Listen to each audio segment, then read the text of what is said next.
A nossa live, pessoal, será o mesmo tema, então, né? Eles que estão pela Galderma aqui conosco, tratamento do olhar com Dysport em Restylane.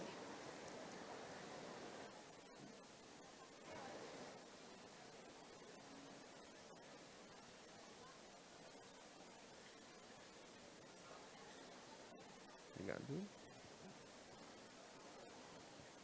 Já está comigo? Pessoal, quem está comigo? Bem-vindos de volta. A gente está aqui com a nossa paciente modelo, ela se chama Gabriela, ela tem 37 anos e trouxe para mim algumas queixas da região do olhar. Então a gente tem uma proposta aqui bem interessante de trabalho, reunindo todos esses conceitos da metodologia arte que a gente acabou de apresentar, eu e o Wagner. E nós vamos ter aqui uma associação de tratamentos, como eu disse a vocês.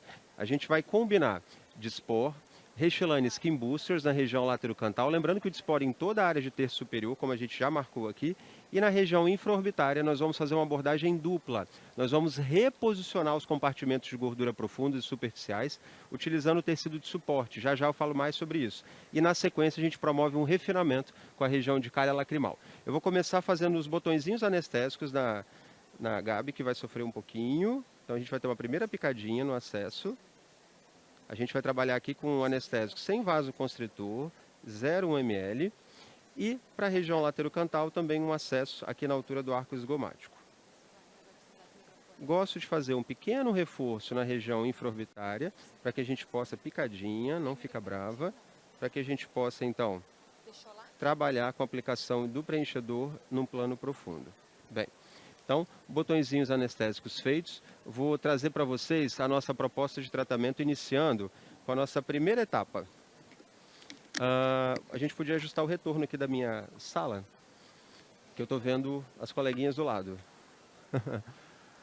Então, pessoal, vamos ajustar aqui para mim o retorno, mas, de todo modo, como vocês estão vendo aqui na marcação, a gente tem aqui uma proposta de combinação de protocolos. Então, vejam, nessa região central, onde nós temos aqui a área que a gente pode chamar de eminência malar, o meu propósito é que a gente faça um reposicionamento do tecido dessa área. A gente vai injetar o Restylane Lift, que é um material que tem alto G-Prime, é um material que tem grande capacidade de projeção de tecido. O objetivo de utilizar esse material é fazer uma aplicação profunda num tecido de suporte, numa área em que nós não temos mobilidade, para que os tecidos sobrejacentes sejam reposicionados. Me conta. A gente não tem o retorno? O pessoal está fazendo um sinal ali para mim. Ah, não está chegando? Você tem que trazer para cá, agora para paciente. Então vocês me veem, certo? Muito bem, agora a gente... Tá joia. Tudo sendo solucionado, fiquem em paz. Já já então a gente vai mostrar a nossa paciente. Vocês veem agora o rostinho da paciente? Eu tenho uma amiguinha ali que está me dando o feedback. Está no telão? Ótimo. Muito bem. Então vejam. A gente precisa só do retorno aqui, já já eles colocam pra gente, para eu controlar para vocês. Tá, vai dar certo, aguentem aí. Tá ótimo. Pessoal, fiquem calmos que vai dar tudo certo, viu? A gente está aqui esquentando tudo. De todo modo, a gente tem aqui, portanto, a nossa paciente. Vamos retomar. Vamos lá. Agora vocês veem o rostinho da paciente, certo? Me dê um sinal até o teu retorno. Mais ou menos? Então eu vou mudar a posição, porque essa parte é importante, vocês estão aí querendo aprender. Então a gente vai sentá-la e vamos recomeçar. William, me ajuda, pega a seringuinha. Vai dar certo, pessoal. Bora lá. E agora? Está mais posicionado? Muito bem. O objetivo é que vocês aprendam. A gente vai se ajustando aqui até tudo estar 100%. Eu tenho uma amiguinha aqui de marrom, que ela está sendo os meus olhos ali ali do telão. Então vamos lá, pessoal, vamos retomar. Essa é a nossa paciente, veja, ela já está toda marcadinha. Eu vou aproveitar esse momento, então, em que a gente está ajustando todas as configurações para apresentar o planejamento para vocês. Eu faria ele de forma mais pontual, mas vamos aproveitar esse momento para a gente ganhar tempo de forma mais assertiva. Então vamos lá. Começando do começo, do início, do marco zero. Marcação, o que é isso? Tá legal? Muito bem. Então, a gente tem aqui a marcação... agora eu vejo, tudo bem melhor. Então, a gente vira um pouquinho o rostinho para lá. E o que a gente observa aqui agora é a marcação para o dispor. A nossa abordagem, como a gente conversou, o Wagner trouxe isso super bem com o olhar anatômico, eu trouxe também esse olhar um pouquinho clínico, é importante que a gente entenda o balanço de músculos elevadores e depressores e músculos que no passado, como o frontal, eram considerados exclusivamente elevadores, ainda o são, mas que exibem uma região mais superior, próxima ao tríqueo, onde a gente considera 40% de altura a partir desse ponto como uma área depressora. Então, nessa região, eu vou convidar a nossa paciente para jogar a sobrancelha para cima. Vejam, no caso especificamente dela, a gente não tem grande força muscular nessa região. Se fosse o caso, a gente poderia aplicar doses maiores. Para ela, eu faço uma proposta de 1 unidade, porque não é a área em que a gente observa mais formação de rugas. Abaixo da linha de convergência, que é esse ponto que eu identifico aqui, a gente tem uma força um pouquinho mais intensa, mas vejam, eleva para a gente a sobrancelha. É uma área importante de elevação. Então, qual seria o benefício de paralisar completamente essa musculatura se eu posso impactar no posicionamento da sobrancelha em repouso? Então, é importante que a gente faça esse equilíbrio também. No passado, não. A gente achava interessante congelar a face do paciente, mas a gente vive um momento em que isso não é desejável mais. Então, nesse contexto, a minha proposta é de 1 unidade por ponto nesses identificados. 4 acima da linha C e 4 abaixo da linha C. Na porção mais lateral do músculo, é importante que eu preserve uma área de elevação, para que a gente mantenha esse formato bonito de sobrancelha que ela já traz para nós. Por outro lado, se eu desejasse um grande arqueamento ou ainda uma sobrancelha mais retilínea, num padrão masculino, aí sim a gente poderia pensar em doses maiores e eventualmente mais pontos de aplicação. A minha proposta é um ponto entre esses dois principais comparados com os pontos da região medial. Então vejam, um único ponto mais lateralizado e mais acima comparado com os pontos da área medial do occipito frontal. Ok? Então, planejamento de fronte apresentado, a gente vai agora para a região glabelar. Vejam, faz a carinha de bravo para a gente. A gente tem força muscular, mas, de novo, não é desejável que a gente congele essa expressão. Então, propõe uma dose até considerável de 4 unidades por ponto, tanto em prócero quanto em corrugadores. Poderia pensar em pontos adicionais, mas por se tratar de uma toxina que performa muito bem, essas 4 unidades eu acredito que vai ser bem suficiente para o nosso caso. Virando um pouquinho a face para a região laterocantal, sorri para a gente, por favor. Vejam só, a minha proposta para a gente conseguir esse reposicionamento de cauda é um pontinho com 1 unidade nessa porção superior aqui do músculo orbicular, nessa região de pálpebra superior. E na área laterocantal, 3 pontos principais, não vejo necessidade de pontos extras, em que eu vou utilizar a dose de 2 unidades dessas porções mais mediais e no ponto mais inferior, 1 unidade apenas. O objetivo, de novo, não é congelar. Lembrem-se que esse músculo orbicular ele tem uma ação secundária, menos importante, mas que participa da elevação do sorriso também. Então, pacientes em que a gente encharca, em que a gente coloca doses elevadas ou pontos muito espalhados nessa região mais lateral e inferior, a gente pode sim afetar o sorriso e ter aquela sensação de sorriso travado que de fato não é desejável. Muito bem, então planejamento de dispor, ele já foi apresentado e a gente vai virar o rostinho da nossa paciente para que eu apresente a vocês o planejamento, a canetinha branca, o planejamento, portanto, dos preenchedores. Vejam só. Falamos mais cedo na nossa aula teórica da importância dessa combinação de terços médio e superior. Não são áreas que são separadas, indissociadas, como a gente poderia pensar. A região infraorbital está intimamente relacionada com a porção medial da face. Então é importante que a gente considere a regra do deep first. Se há reabsorção óssea, se há deslocamento de compartimentos profundos e superficiais, se eu consigo identificar a área nasojugal, a região malar, com essa perda de continuidade, é importante que eu considere uma abordagem de preenchimento. E aí nós temos 2 caminhos para seguir, que são independentes, que podem ser combinados e vai ficar a critério da sua análise, da sua percepção. Que são a aplicação de preenchedores em bolos no plano profundo, preenchedores com G' alto numa aplicação focal, em que o meu objetivo é utilizar o tecido de suporte para reposicionar o que está sobrejacente. O que está sobrejacente é tecido mole que eventualmente se deslocou, esvaziou e, independente do que a gente está vendo, houve perda de continuidade. Um outro caminho que pode ser associado a esse ou utilizado de maneira independente é sim um preenchimento verdadeiro com um material que seja coeso, flexível e que tenha boa integração tecidual. E que tenha um G-prime baixo, que seja um material que se integre muito bem, que eu consiga acomodar e que a gente não enxergue esse material no movimento, na motricidade facial. E aí nós temos um material que faz isso super bem, que é o Restylane Volume, e que eu não acredito que seja uma boa alternativa para esse caso. Nesse caso, a gente observa uma discreta perda de continuidade entre essas duas regiões faciais que eu mencionei a vocês. Portanto, uma pequena aplicação de Restylane Lift num plano profundo vai ser suficiente para reposicionar. Até porque a gente está diante de uma paciente que tem boa cobertura tecidual, ela preserva bastante do seu tecido mole e ela é uma paciente jovem. Agora, todo mundo que tem menos de 40 eu considero jovem, porque eu faço 40 em 15 dias. Então, se ela tem 37 anos, ela é muito jovem, ela é um bebê.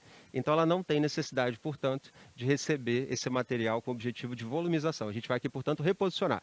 Então, defesa feita aqui, o porquê desse pontinho na região de eminência malar, a escolha de Restylane Lift, já já eu falo mais sobre ele, e nós vamos fazer uma abordagem com 0,3 ml supraperiosteal. Dando seguimento, a gente então fez primeiro no plano profundo, demos sustentação, agora a gente vai para um plano mais superficial, de acabamento, uma área mais delicada, em que eu tenho menos espaço, que eu tenho mais complexidade anatômica, que é a região infraorbital verdadeira. Nesse caso, eu marquei para vocês, ficou um formatinho de gota, né? Essa região de tear trough ou calha lacrimal, como o Wagner bem trouxe para a gente. O nosso acesso vai ser, portanto, na região medial, na área malar ou de sulfe, para que a gente possa cruzar o ligamento, como a gente ouviu agora há pouco, e vamos, portanto, acessar essa região. A escolha vai ser do Restylane, que é um Restylane sem sobrenome, só Restylane, mas que a gente chama carinhosamente de gel, de clássico, de tradicional. Já já também eu apresento o porquê a escolha desse material e a técnica de aplicação para essa área em especial. E por fim, a gente trabalha, portanto, na região láterocantal. Sorri para nós, por favor, para que eu melhore a qualidade de pele dessa região. A gente vai, portanto, trabalhar com Restylane Skin Boosters, que é a tecnologia Nasha também. Então, feita a apresentação do caso, tudo rodando, a gente vai, portanto, começar a injeção para a gente enxergar esses resultados ao vivo. Começando, portanto, com um plano profundo. Deep First. Pode deitar mais, Wagner, por favor. Pode colocar bem em formato de maca. Tá ótimo. Muito bem. Então, já temos a paciente, está ótimo, obrigado. A gente já tem a paciente higienizada e a gente começa, portanto, nessa região do círculo que eu identifiquei. A utilização de produto vai ser o Restylane Lift, que é um produto de tecnologia Nasha. Como eu disse a vocês, ele é um material que tem um elevado G-prime e é, portanto, um material excelente para reposicionar tecido. Então, olhinho fechadinho. A aplicação num plano profundo, gosto de direcionar para a lateral, buscando a região do arco zigomático. Feita a fixação, uso a mão de apoio e faço o pullback, a aspiração, e retenho essa aspiração de olho no canhão. Então é importante que a gente fique atento para uma possível aspiração positiva que tornaria inviável a aplicação do preenchedor nessa região. Então, dou uma conferida. Fixo na área, gosto de posicionar o meu dedo de apoio nessa região para a gente não ter uma acomodação ou deslocamento de produto para essa área e vou fazendo a extrusão de forma bem lenta, bem calma, respeitando, portanto, a acomodação desse material na área. 0,1, 0,2 e 0,3. Muito bem. A gente retira. A paciente já está anestesiada, quero a agulhinha de acesso, por favor. Falando sobre o lift, ele tem, como eu disse a vocês, o elevado G-prime, ele tem uma característica importante, partículas de tamanho grande, tecnologia Nasha, como eu mencionei a vocês, que é uma tecnologia pensada para reposicionamento de tecido, levantamento de tecido, e ele tem baixo swelling factor, significa, portanto, que ele não deve ter uma grande expansão do seu volume em virtude da atração de água, que é uma característica inerente ao ácido hialurônico. E ele é um material de baixa coesividade, mas isso não é um demérito, isso é apenas uma característica em que a gente precisa ajustar a sua aplicação. Retroinjeções, por exemplo, em áreas de mobilidade, não vão entregar a melhor performance desse material. Por isso, a escolha de aplicação com agulha num único bolus supraperiosteal. Na sequência, a gente faz, portanto, um acesso nessa regiãozinha marcada também, para que a gente possa, então, trabalhar com o Restylane, aquele sem sobrenome, o gel, em microbolos na região de calha lacrimal. Obrigado. A gente entra com... Obrigado, Wagner. Está sangrando um pouquinho. Deixa eu tentar estancar aqui.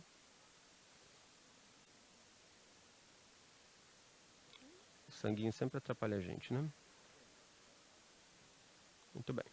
Deixa eu enxugar aqui para ficar mais bonitinho a nossa técnica. Bem, feito isso, a gente, portanto, faz o pinte, faz esse pinçamento.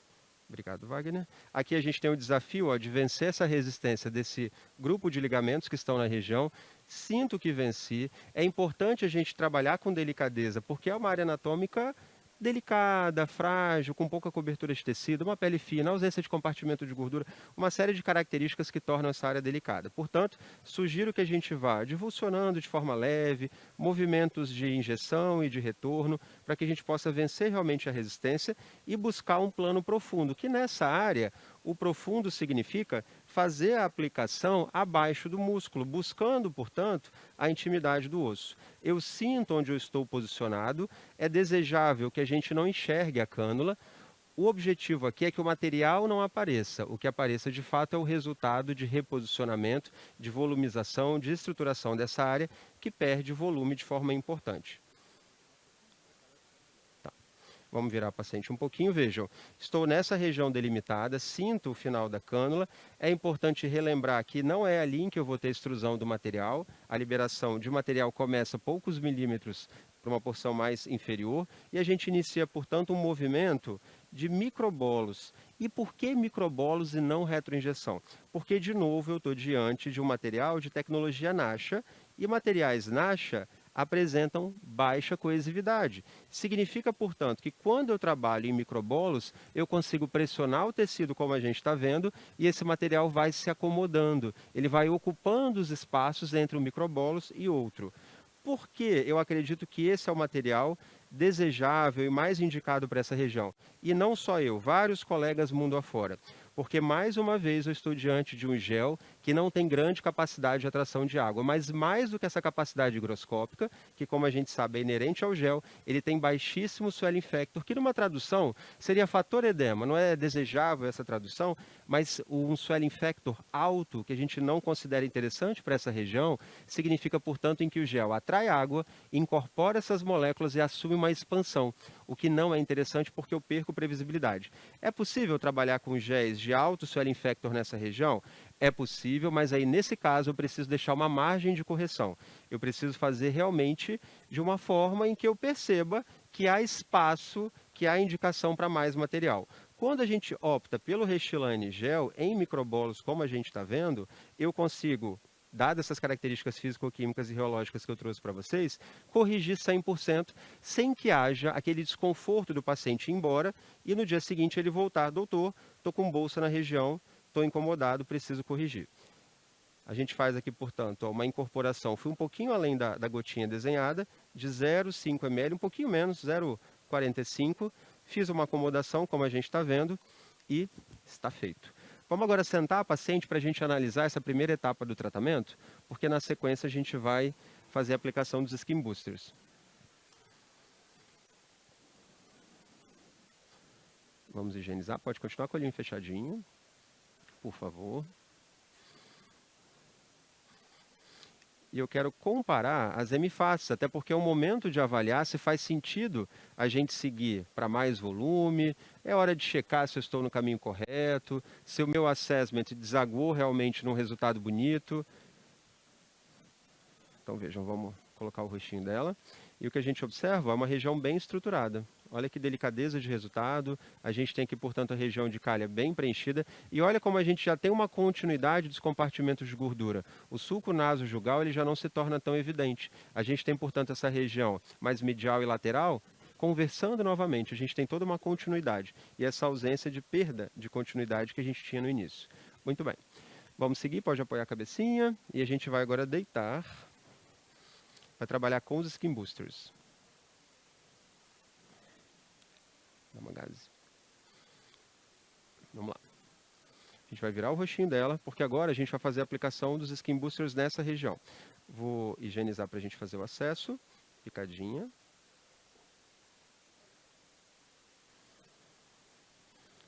E agora, mais um membro da família NASH. A gente vai trabalhar agora com os Skin Boosters, que são apresentados nessa seringuinha que a gente está vendo. Quero convidá-los a prestar atenção nessa alcinha lateral que nós temos. Isso é um sistema chamado de Smart Click, em que a gente ativa, que a gente clica e nesse momento eu passo a ouvir o clique que esse material apresenta na região.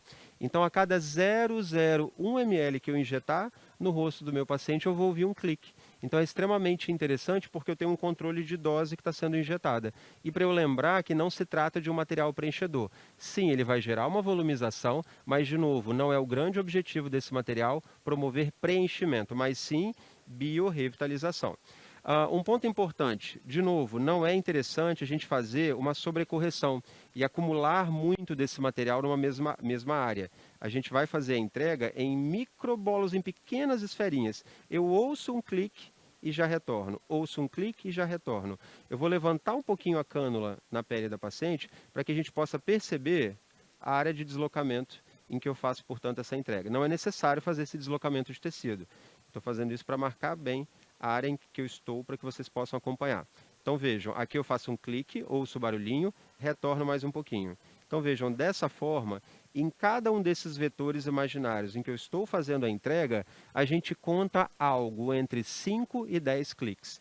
E é extremamente importante que na região do acesso eu não faça acúmulo de material. Lembrem-se, ele tem tecnologia Nasha, e eu falei há pouco que GES Nasha tem capacidade de levantar tecido. Murilo, mas se não é um preenchedor, você acabou de falar que ele é um biorrevitalizador, ele levantaria tecido? Se eu estou diante da área subdérmica, um subcutâneo superficial, de uma área com pele tão fina, com tanta delicadeza, se eu acumulo vários cliques na mesma região, a semelhança do que a gente faria num bolos, ou melhor, numa pápula, a gente veria essa pápula de forma permanente, bem duradoura. Então, não convido vocês a testarem, porque aí vocês vão perceber realmente o que é essa durabilidade de 15 meses que a gente acredita tanto aqui no Restylane Skin Boosters Vital Light, que é a minha escolha para essa região. Então, dessa forma, a gente vai distribuindo o material em toda a área. O interessante é que eu trabalhe essa região também para reverter as rugas que já são estáticas e prevenir que eu tenha a formação de novas no futuro. A gente vai, portanto, distribuindo de forma bem delicada, de forma a espalhar. A gente pode fazer uma analogia como polvilhar uma poeirinha de ácido hialurônico na face do paciente. E aí, em termos de comparação entre os produtos que a gente conversou, a gente falou sobre o Restylane Lift, um grande estruturador, falamos do Restylane Gel e agora a gente fala dos Skin Boosters. De novo, 3 géis da família Nasha. Esses 3 géis apresentam a mesma reticulação de apenas 1%. São géis extremamente parecidos com o nosso gel de ácido hialurônico endógeno que a gente produz diariamente.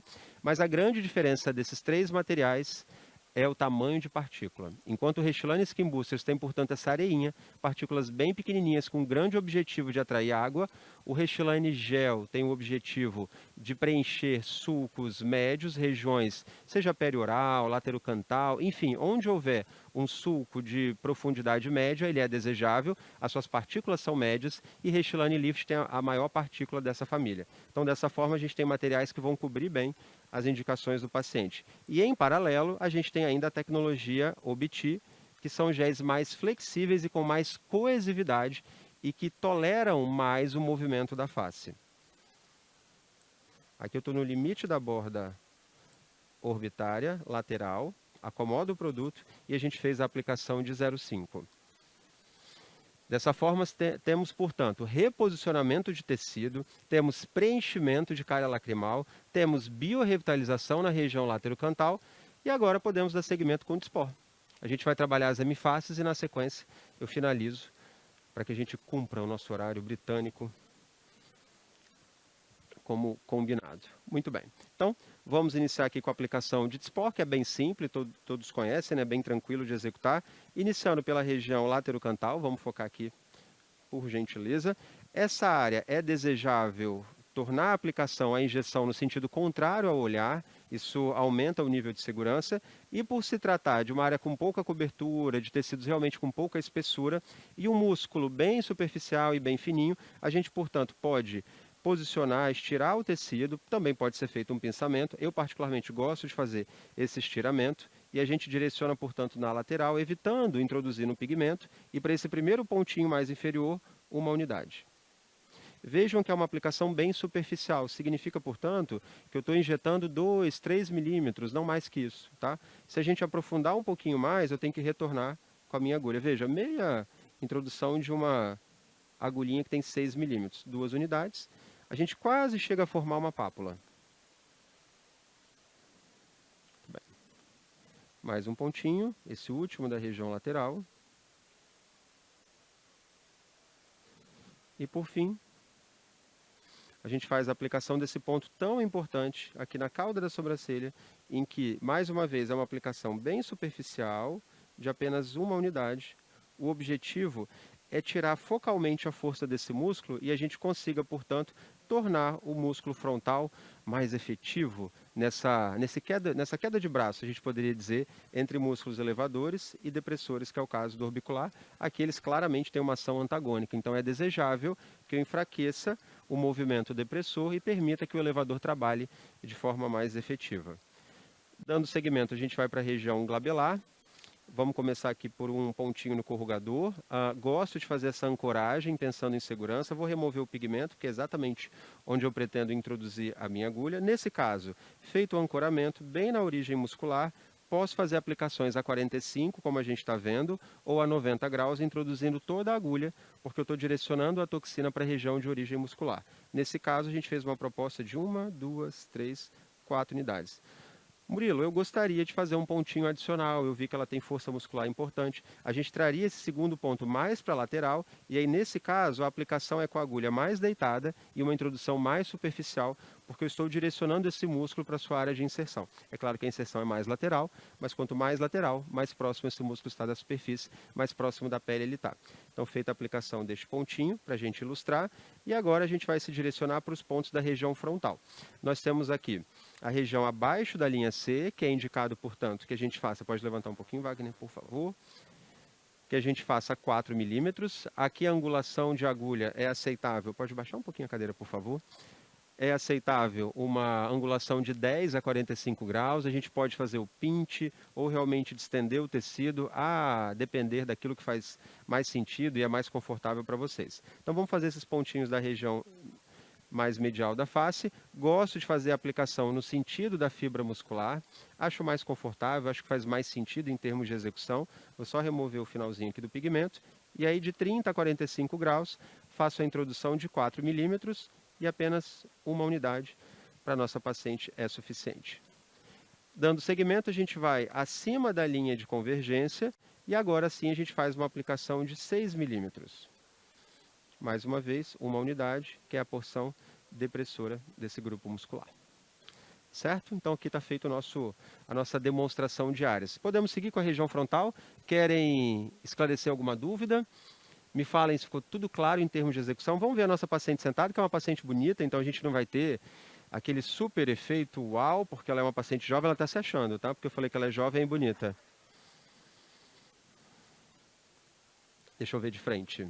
Ah, muito bem. Espero que essa câmera mostre o que a gente está vendo ao vivo aqui, tá? Vou abaixar um pouquinho essa expressão. Pode fechar o olhinho. Olha quando a gente faz esse movimento, como essa área está preservada. Vira um pouquinho. Olha como essa região ela está preservada, ela está estruturada. Quando a gente pressiona o globo ocular. Quando a gente pressiona outra região, olha como a gente tem aqui um deslocamento muito maior de tecido. E aí, com a paciente inclinada, a gente consegue ver claramente como a gente tem uma coesão, uma conexão melhor entre os tecidos. E agora eu vou pedir para você sorrir, para que a gente observe a formação das ruguinhas nessa região e todo esse aspecto mais craquelado, nessa área em que a gente não fez a aplicação dos skin boosters. Ó, quando eu faço uma leve pressão, ajudando aqui no movimento de sorriso, olha como eu tenho bastante ruguinha fina nessa área. Quando a gente observa a outra área, olha como eu tenho um tecido muito mais estruturado. Eu faço esse mesmo movimento e o tecido está muito mais preservado. Espero que vocês estejam vendo aí, viu? Porque ao vivo está bem bonito o resultado, bem natural, dentro da proposta que é o core da Galderma e que o nosso time, eu, Wagner, e o time de speakers acredita. A gente acredita numa proposta de rejuvenescimento respeitando os traços individuais. A gente não acredita em métricas que precisam ser reproduzidas. Isso não significa que a gente não respeite pontos cefalométricos, identificação de proporções, linhas de perfil, muito pelo contrário. Mas a beleza é subjetiva e é individual. E o belo é respeitar o traço do paciente. Então a gente foca em apagar aquilo que não é desejável e trazer com mais vigor, mais luz, aquilo que é o mais belo dessa face. Então espero que vocês tenham aproveitado esse momento junto. Foi uma alegria estar aqui dividindo com vocês um pouquinho da nossa metodologia. Agradeço em nome do Wagner, esse colega brilhante que está aqui me dando suporte hoje. E bom congresso para vocês. Uma boa tarde para todos e até breve.